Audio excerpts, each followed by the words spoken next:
Bonjour tout le monde, Alice et moi, on va vous montrer aujourd'hui comment apprendre à votre chien un interrupteur de comportement indésirable.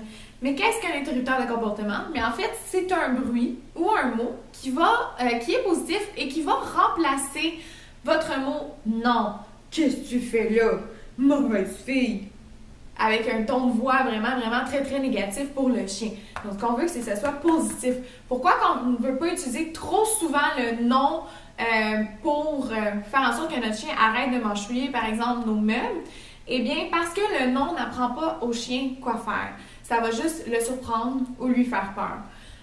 Également, le non, lorsque c'est dit par l'humain, mais en fait, ça associe la punition à l'humain. Donc, le chien, dans ce moment-là, par la suite, a peut-être moins envie d'interagir avec nous si on passe notre journée à dire non, non, non.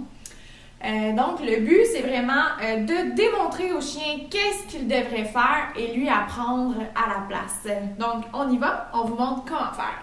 OK, donc la première étape pour apprendre un interrupteur de comportement à notre chien va être tout simplement de conditionner le bruit ou le mot « stop », n'importe quoi, à votre chien, lui montrer que ce bruit ou ce mot-là est super positif, donc ça lui apporte des gâteries. Donc tout simplement, je vais faire mon bruit ou mon mot, puis je vais lui donner une récompense dès qu'il entend le bruit, si on veut. Ouais.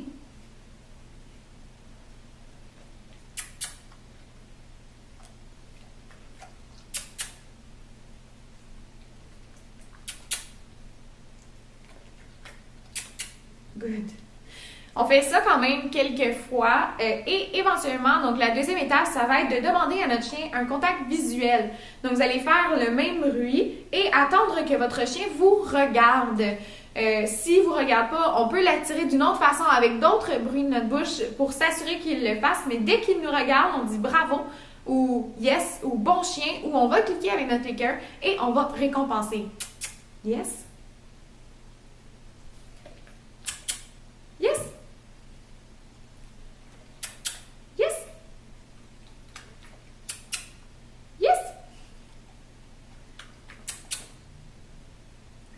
Yes. Yes. La prochaine étape, ça va être de demander un contact visuel de plus en plus long.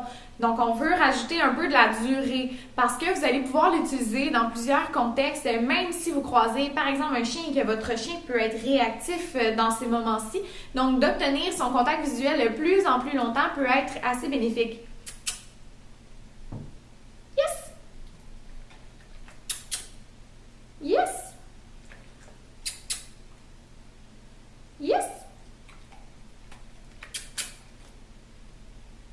Yes, good girl. Yes. La quatrième étape, on va ajouter un peu de distraction. Donc, à ce moment-là, on peut, par exemple, prendre un jouet. Yes. Lui montrer le lancer. Yes. Mettre des gâteries au sol. Attends. Yes!